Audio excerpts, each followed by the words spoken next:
Ayo Bu, itu Iya. teka dari teman sebaya kayak dipaksa-paksa itu tiga maunya teman tak Bu. Iya. Yang lain dibully. Dibully. Ya, betul. Jadi tekanan teman sebaya itu adalah dorongan seorang atau sekelompok sebaya yang mengajak kita untuk mengikuti perilaku mereka, baik itu positif atau negatif. Nah, adakah dari antara kalian yang pernah mengalami tekanan teman sebaya atau yang kalian lihat di lingkungan sekitar kalian? Dipaksa-paksa teman ini. Iya, dipaksa teman minum. Kalau dari Nasri, Dipaksa-paksa pergi jalan-jalan Bu, nah saya tidak mau. oh iya dipaksa pergi jalan. Mungkin kalau dari Grace, Aduh Bu, paksa-paksa itu lagi ganti Bu, dan tidak ada Bu. ya, itu merupakan tekanan ya. Dari Nabila, Dipaksa dari orang yang sama dengannya, maksudnya ya teman sekarang uang jadi tidak ada teman Bu. dari Jessica dipaksa melanggar peraturan di sekolah. Oh, dipaksa melanggar peraturan. Kalau dari Natalia Dipaksa menjadi teman. dipaksa untuk mengejek teman, untuk membuli teman ya. Jadi tekanan sebaya itu banyak jenisnya ya. Ada dari tekanan secara langsung, ada juga tekanan secara tidak langsung. Dan yang ibu katakan tadi positif dan negatif.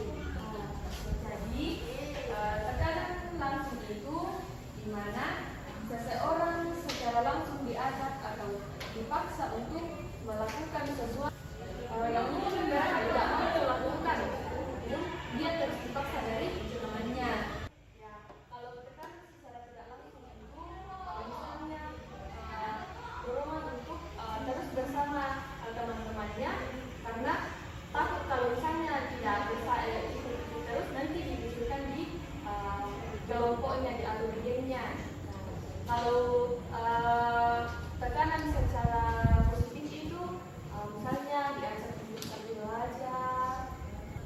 Tekanan secara negatif itu yang seperti yang kalian bilang tadi, ada yang bilang dipaksa pergi merokok, dipaksa beli barang-barang kabel padahal tidak ada uangnya ya.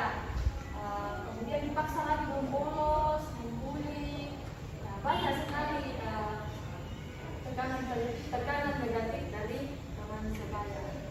Lalu kalau kita mendapatkan tekanan dari teman kita, bagaimana cara kita untuk mengatasi tekanan tersebut? Nah, kalau kita sudah tahu berbagai jenis tekanan dari teman sebaya, lalu bagaimana cara kita untuk menghindari atau keluar dari tekanan-tekanan tersebut? Adakah yang bisa kasih solusi? Ya, silahkan disingkat. Menolak dengan cara halus, tidak menyakiti perasaan teman tak. Ya, betul. Jadi cara kita untuk menghindari tekanan itu bisa juga dengan menolak dengan cara halus. Ya. Mungkin kita bisa mencari alasan tanpa kita harus membentak atau menolaknya secara langsung. Jadi ada beberapa cara untuk menghindari tekanan dari teman sebaya. Misalnya kalau tekanan secara langsung itu kita bisa menghindarinya dengan berani berkata tidak dengan tegas dan jelas. Nah, kalian bisa melatih diri kalian untuk menolak dengan alasan yang kuat. Kemudian cara kita untuk menghindari tekanan secara tidak langsung itu kita tetap percaya pada nilai-nilai dan prinsip-prinsip dalam diri kita. Kita boleh memilih teman yang menghargai perbedaan dan yang tidak akan mengecilkan kita. Ya. Nah, jadi ada beberapa cara kita untuk mengatasi atau keluar dari tekanan dari teman-teman sebaya kita.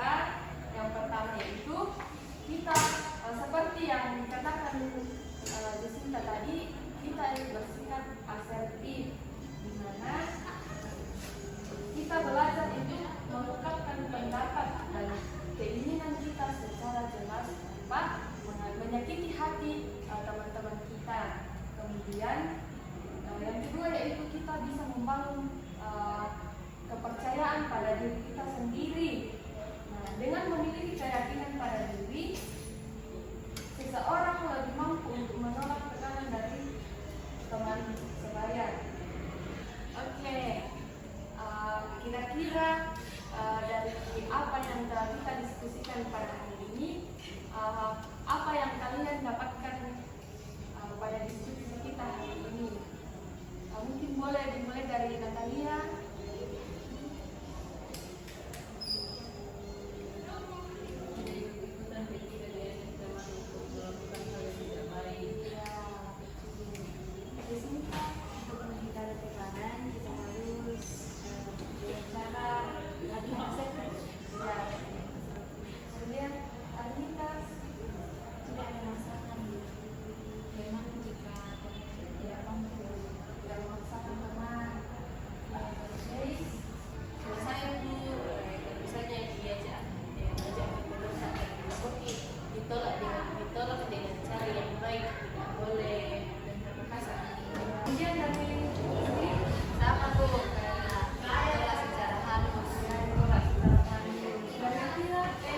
Sama Bu, menolak secara harus jika diajak teman. Iya, menolak secara halus jika diajak ke hal yang negatif ya. Ya. Jadi kesimpulan dari materi kita pada pertemuan kita hari ini yaitu di mana tekanan teman sebaya itu adalah dorongan dari teman atau sekelompok sebaya untuk melakukan perilaku yang sesuai dengan perilaku mereka. Nah, cara kita untuk mengatasi tekanan sebaya itu ada beberapa yang dikatakan tadi, ada bersikap asertif, berteguh pada pendirian, kemudian membangun kepercayaan pada diri sendiri. Oke, jadi demikianlah bimbingan kita hari ini. Adakah yang masih mau ditanyakan? Tidak ada Bu. Oke, kalau begitu sampai di sini diskusi kita hari ini dulu. Adakah yang bisa pimpin kita dengan doa? Ya, silakan Grace. Baik teman-teman, mari kita berdoa. Tuhan Yesus, terima kasih. Amin. Amin. Terima kasih Bu. Terima kasih Bu. Terima kasih ya. Terima kasih Bu.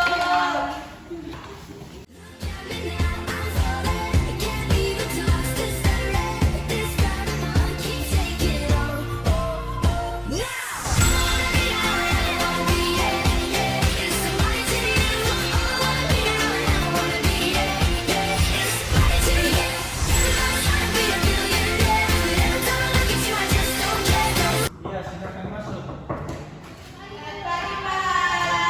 Pagi Pak. Pagi.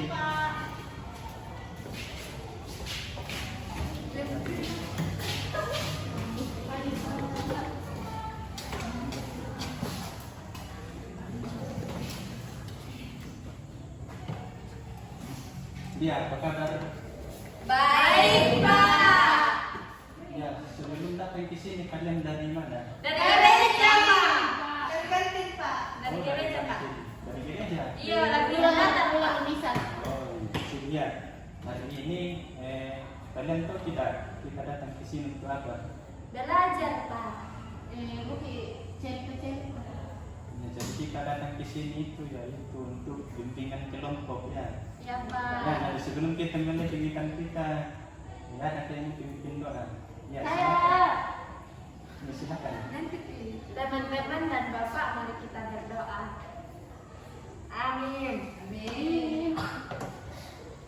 Ya, jadi hari ini kita akan melaksanakan bimbingan kelompok, namun ada 3 asas yang perlu kita ketahui sebelum melakukan bimbingan. Yang pertama itu asas kerahasiaan, di mana apa yang kita bahas pada hari ini tidak boleh disebarluaskan. Kemudian yang kedua asas keterbukaan, di mana anak-anak harus terbuka dalam menyampaikan pendapatnya. Kemudian yang ketiga asas kesukarelaan, di mana anak-anak datang ke sini sukarela tanpa paksaan dari pihak manapun. Ya, jadi hari ini kita akan melakukan bimbingan kelompok dengan menggunakan teknik diskusi kelompok. Nah, namun sebelum itu kita perkenalan terlebih dahulu ya. Nama Bapak Ahmila, dimulai dari sini. Nama saya Natalia. Nama saya Tiara, Pak. Nama saya Grace, Pak. Nama saya Armita. Nama saya Lintan, Pak. Ya, jadi semuanya sudah saling kenal ya. Sudah. Nah, jadi topik kita pada siang hari ini yaitu disiplin belajar. Nah, kira-kira ada yang tahu apa itu disiplin belajar? Ya, tepat waktu. Punya jadwal belajar. Tidak bolos, Pak. Tidak bolos ya, itu. Ya, rajin. Ya. Jadi apa yang kalian sudah katakan itu semuanya benar. Jadi disiplin belajar itu adalah kemampuan seseorang untuk konsisten mengikuti aturan, jadwal dan komitmen dalam proses pembelajaran. Kemudian ada faktor-faktor belajar. Kira-kira ada apa apa itu faktor belajar dari Lempan? Dari teman, Pak. Ya, dari teman. Saya dari faktor budaya dan faktor lingkungan yang tidak nyaman, Pak. Ya, faktor lingkungan yang tidak nyaman. Kalau saya, Pak, faktor kemauan dari dalam diri. Ya, kemauan dan dalam diri motivasi. Iya, sedih. Ya, kalau dari saya, Pak, lingkungan yang nyaman. Ya, betul. Kita lihat. Kalau saya, Pak, tidak punya jadwal belajar. Iya, tidak punya jadwal belajar. Iya, jadi itu adalah faktor-faktor yang mempengaruhi disiplin belajar ya. Jadi faktor yang pertama itu lingkungan. Nah, lingkungan itu mempengaruhi kita dalam menyusun dalam melakukan disiplin belajar. Contohnya tempat tinggal atau pergaulan. Kemudian motivasi dalam diri. Motivasi itu bisa dapat mempengaruhi disiplin belajar kita karena dengan adanya motivasi kita dapat melakukan disiplin belajar. Kemudian konsisten. Kita harus konsisten dengan jadwal yang sudah kita buat. Misalnya membuat jadwal belajar, kita harus konsisten untuk melakukan jadwal tersebut. Kemudian dukungan dari teman dan orang tua itu juga mempengaruhi kita dalam melakukan disiplin belajar. Setelah mempelajari faktor-faktor, kita akan melangkah langkah menyusun disiplin belajar. Kira-kira ada atau tidak? Langkah-langkah apa saja yang harus kita lakukan untuk menyusun disiplin belajar? Dari sini, ya. Membuat jadwal belajar. Ya, betul. Admita. Mengenali kelemahan dan kekurangan kita, Pak. Ya, betul. Grace. Konsisten dalam belajar. Ya, konsisten dalam belajar. Lempan. Sama, Pak. Sama apa? Membuat jadwal belajar. Ya, membuat jadwal belajar. Sama, Pak, yang di Grace. Apa sama? Konsisten dalam belajar. Ya, konsisten dalam belajar. Ya, jadi langkah-langkah disiplin belajar itu kita harus memahami kekuatan dan kelemahan belajar kita. Kemudian membuat rencana belajar. Karena buat jadwal belajar yang teratur dan patuhi aturan yang ada di sekolah. Kemudian berkomitmen untuk belajar. Kita harus memotivasi diri kita untuk belajar dan konsisten. Nah, setelah mempelajari disiplin belajar, kira-kira apa yang bisa kalian dapatkan dari diskusi ini? Saya, Pak. Ya, dari Arnita. Kalau saya, Pak, saya akan mematuhi aturan yang dibuat oleh sekolah. Saya, Pak. Saya akan membuat jadwal belajar yang teratur. Ya. Grace, Pak. Grace. Disiplin belajar ketika kita mampu memotivasi diri kita dan konsisten untuk belajar. Ya, betul sekali. Dari Lempan. Saya akan memotivasi diri. Ya, motivasi diri untuk belajar. Natalia. Saya akan konsisten dalam belajar, Pak. Ya, konsisten dalam belajar ya. Ya, jadi kesimpulan kita pada intinya itu yaitu disiplin belajar itu kita harus membuat jadwal belajar, kemudian kita harus konsisten dengan apa yang telah kita buat. Ya, demikianlah diskusi kita pada hari ini. Siapa yang memimpin kita dalam doa? Ya, Grace. Teman-teman, mari kita berdoa. Tuhan Yesus, terima kasih. Amin. Amin. Terima kasih, Pak. Terima kasih, Pak. Amin. Terima kasih, Pak. Pak, di mana tuh?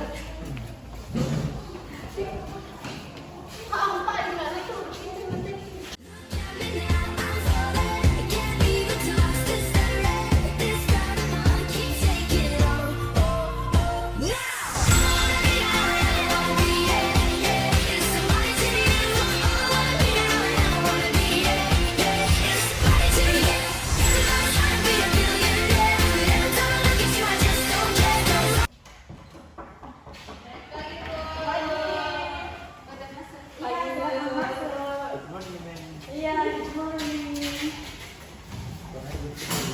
I am fine. Ya, lanjut. Selamat pagi semua. Pagi, Bu.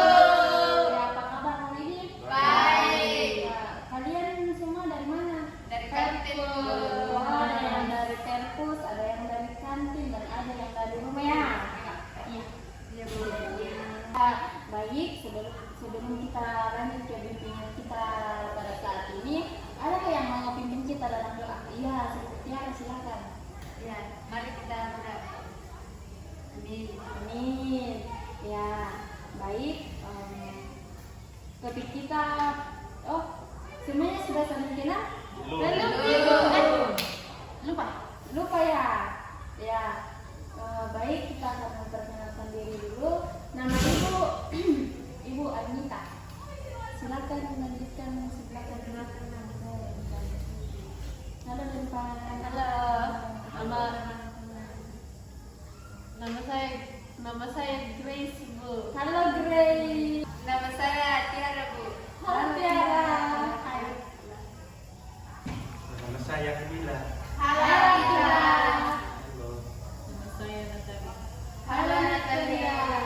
Ya, baik, di sini kita akan melakukan bimbingan kelompok dengan teknik diskusi. Namun sebelum kita lanjut ke materi, ya ada 3 asas. Asas yang pertama itu asas kerahasiaan. Nah, di mana anak-anak apa yang kita bahas di sini tidak boleh kemudian terdistribusikan ke luar ya. Yang asas kedua asas keterbukaan. Di mana anak-anak di sini terbuka untuk mengungkapkan apa yang ada di hati dan pikiran anak-anak. Ibu. Nah, asas yang ketiga asas kesukarelaan, di mana kalian datang ke sini tidak ada unsur paksaan atau ada yang terpaksa datang ke sini. Tidak. Nah, baik, kalian sudah tahu semua 3 asas kah? Sudah, Bu. Ya, kita akan lanjut ke materi kita. Ada pun topik yang akan kita bahas pada saat ini yaitu kesulitan dalam belajar. Nah, sebelum kita lanjut ke materi, ini mau tanya kalian, apa yang kalian ketahui tentang kesulitan belajar? Siapa yang bisa menjawab? Ya, silakan Akila. Nah, betul. Ada lagi? Ya, di sini silakan. Gangguan dan dalam proses belajar ya. Wani kurang memahami mata pelajaran. Natalia sama juga. Sini sama juga dengan Natalia. Ya, nah betul yang teman-teman bilang, kesulitan belajar merupakan keadaan di mana seseorang tidak dapat belajar sebagaimana mestinya. Kesulitan belajar juga merupakan suatu keadaan yang membuat seseorang merasakan kesulitan dalam belajar. Nah, jadi ibu mau tanya kalian satu persatu. Ada di sini yang mengalami kesulitan dalam belajar? Mulai dari Sri dulu. Apa kesulitan Sri dalam belajar? Mengantuk, Bu. Mengantuk? Ya. Akila? Tidak fokus. Jessica?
siapa dulu yang mau mengungkapkan komitmennya?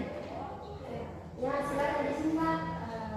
Saya setelah belajar dari sini, saya akan lebih rajin untuk perpustakaan karena di sana tempat yang nyaman untuk tempat belajar. Ya, baik disingkat akan rajin ke perpustakaan ya. Ya, siapa lagi? Ya, silakan Akila.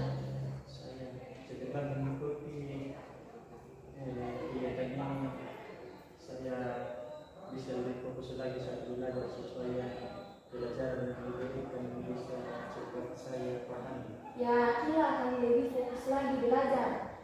Ya, baik. Wani apa komitmennya? Komitmen saya itu Bu, rajin belajar dan fokus. Ya, betul. Semua yang dibilang anak-anak sudah betul ya. Komitmennya jangan sampai cuma buat komitmen dan tidak dilakukan. Ya, demikianlah materi kita pada saat ini.